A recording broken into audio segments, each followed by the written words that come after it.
जानेंगे। पहले टॉपिक में हमने पढ़ा था वर्ण के बारे में, आज शब्द के बारे में जानेंगे और शब्द के बाद आता है वाक्य। वर्ण क्या जाना था वर्ण के बारे में। वर्ण क्या होता है? भाषा की वह सबसे छोटी इकाई, भाषा की सबसे छोटी इकाई, सबसे छोटी इकाई क्या होता है? वर्ण होता है। ठीक है, इसके बाद हम लेंगे शब्द आते हैं और शब्द से ही क्या बनते हैं? वाक्य बनते हैं। ठीक है, तो आज हम पढ़ेंगे शब्द के बारे में। शब्द की परिभाषा यहाँ पर दी है, दो या दो से अधिक वर्णों के सार्थक मेल को शब्द कहते हैं। अब यहाँ पर शब्द आया है सार्थक, यहाँ पर शब्द कौन सा आया? सार्थक। अब सार्थक का अर्थ क्या होता है? सार्थक का अर्थ होता है जिसका अर्थ निकलता हो, जिसका अर्थ निकलता हो वो सार्थक शब्द होते हैं। यहाँ सार्थक शब्द दिए ना, तो सार्थक शब्द का अर्थ होता है जिसका अर्थ निकलता हो, वो है सार्थक शब्द। अब जैसे यहाँ उदाहरण दिया है ल प्लस आ ल प्लस ए, तो ये शब्द वर्णों से क्या बना? लाल शब्द बना। फिर दूसरा दिया है क प्लस ए मा प्लस ए ला प्लस ए, तो कौन सा शब्द बना? कमल। अब इन वर्णों को जोड़ने पर ये शब्द बनते हैं। ये शब्द कौन से? सार्थक शब्द है। सार्थक शब्द कैसे? इनको बोलने पर भी पता चल रहा है कि इनका अर्थ क्या निकल रहा है। लाल का अर्थ क्या होता है? एक तो रंग और दूसरा लाल पुत्र को भी बोलते हैं। अब दूसरा शब्द क्या दिया? कमल। कमल का अर्थ क्या होता है? पुष्प होता है, पुष्प है या फूल भी बोल सकते हैं, है ना।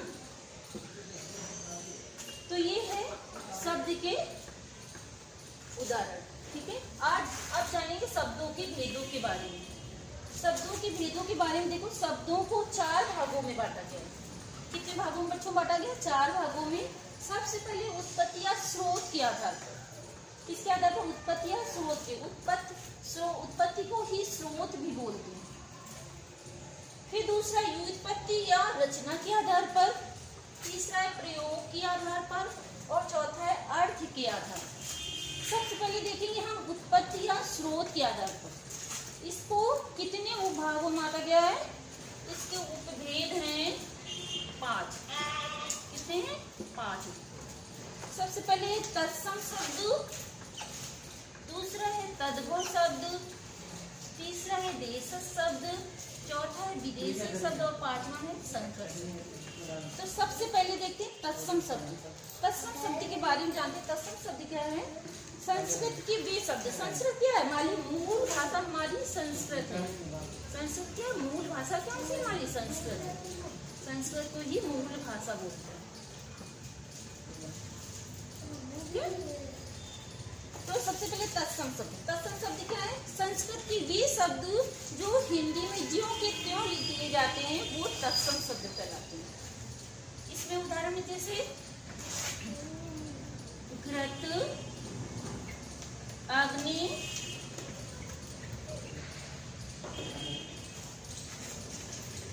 क्षेत्र, ये किसके शब्द हैं? संस्कृत के शब्द।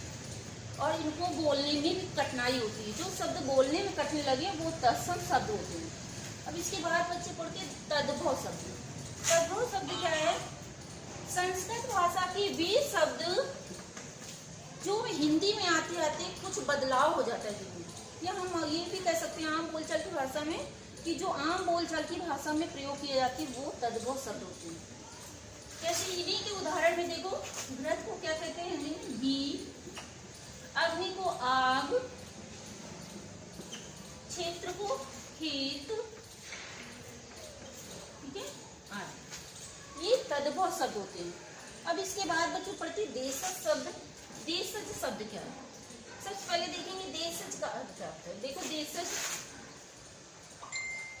देशज, इसको दोनों को अलग करेंगे। देश ज, देश माने देश और जा माने उत्पन्न हुआ, ठीक है, या जन्म लिया हुआ, तो देश से उत्पन्न, ठीक है। तो यहाँ पे देश से उत्पन्न क्या है, देश से उत्पन्न, जो देश से उत्पन्न शब्द हो वो देशज शब्द कहलाते हैं।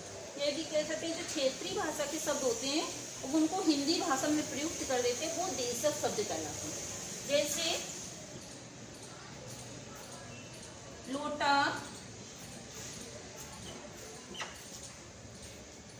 चिड़िया,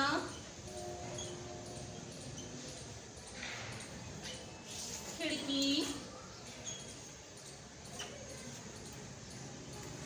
ये देशज शब्द है। अब इसके बाद देखते हैं बच्चों, विदेशी शब्दों के बारे में पढ़ते हैं। विदेशी शब्द, विदेश का मतलब तो जानते हो, जो विदेशी भाषा से आए हो, विदेशी, ठीक है। विदेशी भाषा से आए शब्द जो हिंदी में प्रयुक्त किए जाते हैं। विदेशी भाषा क्या, विदेशी भाषाएं कई सारी होती हैं, तो विदेशी भाषाओं से आए शब्द किसमें प्रयुक्त होते हैं, हिंदी भाषा में प्रयोग कर दिए जाते हैं, वो विदेशी शब्द कहलाते हैं। इसमें कौन कौन से आते हैं, जैसे डॉक्टर,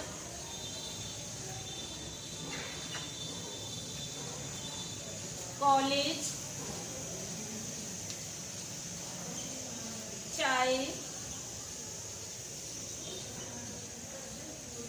और इंजीनियर, ये विदेशी भाषाओं के शब्द हैं, ठीक है, जो हिंदी में प्रयुक्त हो जाते हैं। अब आता है नंबर 5 संकर शब्द। संकर शब्द क्या है, संकर दो भाषाओं के योग से बनता है, दो भाषाओं के योग से संकर शब्द बनते हैं। दो भाषाएं कोई भी ले सकते हैं, हिंदी, उर्दू या फारसी, उर्दू, ऐसे। अब इसके उदाहरण है जैसे रेलगाड़ी, रेलगाड़ी। अब दोनों को अलग करेंगे तो क्या बनेगा, रेल अलग और गाड़ी अलग। तो रेल शब्द जो है वो अंग्रेजी भाषा का शब्द है। कौन सी भाषा का शब्द है बच्चों, अंग्रेजी, और गाड़ी जो है वो हिंदी भाषा का शब्द है। तो ये दो भाषाओं से बने हुए शब्द हैं। जैसे छायादार, छायादार शब्द लेते हैं, छायादार। अब छायादार भी दो सब भाषाओं से बना हुआ है, जैसे छाया संस्कृत का शब्द है और दार जो है वो फारसी शब्द है, इसलिए ये दो भाषाओं से बने हैं, इसलिए संकर शब्द कहलाते हैं। अब इसके बाद आते हैं नंबर 2, उत्पत्ति या रचना के आधार पर। उत्पत्ति को ही रचना के आधार पर बोला जाता है। अब इसकी भी 3 उपभेद हैं, रूढ़ शब्द, यौगिक शब्द और तीसरा है योग रूढ़ शब्द। अब रूढ़ शब्द क्या है, रूढ़ शब्द वे होते हैं जो 2 वर्णों या 2 से अधिक वर्णों से बनते हैं, लेकिन जिनको खंड करने पर उनका अर्थ कुछ नहीं निकलता, वे रूढ़ शब्द कहलाते हैं। रूढ़ शब्द क्या है बच्चों, जो 2 या 2 से अधिक शब्दों से बनते हैं, लेकिन जिनको खंड करने पर कुछ भी अर्थ नहीं निकलता इनको। जैसे इसमें काला, उदाहरण में लेते हैं काला। अब काला को अलग करेंगे, का प्लस ला, तो इन दोनों का अर्थ नहीं निकल रहा कुछ भी, ना तो का निकल रहा है ना ही ला का निकल रहा है, दोनों का अर्थ नहीं निकल रहा है। जैसे हाथ, दूसरे उदाहरण हाथ है। अब हाथ को अलग करेंगे, हा को अलग करेंगे और था को अलग करेंगे, तो दोनों का कुछ भी अर्थ नहीं, ना तो हा का अर्थ निकल रहा है और ना था का अर्थ निकल रहा है, तो ये रूढ़ शब्द कहे जाते हैं। अब दूसरा बच्चों यौगिक शब्द। यौगिक शब्द क्या है, ये 2 शब्दों के योग से बनता है, ठीक है, ये 2 शब्दों के योग से बनता है, और इनको अगर खंड करते हैं तो दोनों का अर्थ, दोनों का सार्थक अर्थ निकलता है। जैसे विद्यालय, विद्यालय। अब विद्यालय को अगर अलग करेंगे तो विद्या अलग आएगी और आलय शब्द अलग आएगा, लेकिन दोनों का अर्थ अलग अलग है। विद्या में विद्या और आलय माने घर, तो दोनों का अलग अलग अर्थ निकल रहा है, सार्थक अर्थ निकल रहा है दोनों का, इसलिए ये यौगिक शब्द है। अब बच्चों आती है नंबर 3 योग रूढ़ शब्द। योग रूढ़ शब्द क्या है, वे यौगिक शब्द जो अपना सामान अर्थ ना दे करके एक विशिष्ट अर्थ देते हैं, वे योग रूढ़ शब्द कहलाते हैं। योग रूढ़ शब्द के उदाहरण कौन कौन से हैं?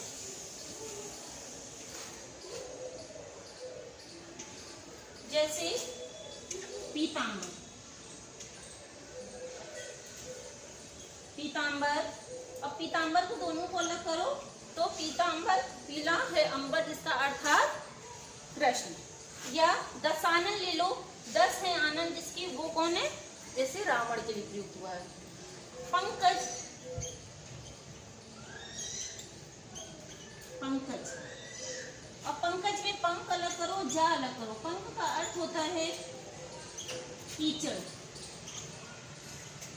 और जा का क्या अर्थ होता है? उत्पन्न हुआ। तो दोनों का अर्थ अलग अलग है। पंख माने होता है कीचड़ और जा माने उत्पन्न हुआ। तो कीचड़ में जो उत्पन्न हुआ वो क्या है? अर्थात कमल। तो ये हुए आपके 3 शब्द, 3 उपभेद व्युत्पत्ति या रचना के आधार पर, रूढ़ शब्द, यौगिक शब्द और योग रूढ़ शब्द। आज हमने बच्चों उत्पत्ति या स्रोत के आधार पर पढ़ा। इसके 5 उपभेद हैं: तत्सम शब्द, तद्भव शब्द, देशज शब्द और विदेशी शब्द। और इसके बाद 5 नंबर संकर शब्द। और व्युत्पत्ति या रचना के आधार पर पढ़ा। इसके भी 3 उपभेद हैं: रूढ़ शब्द, यौगिक शब्द और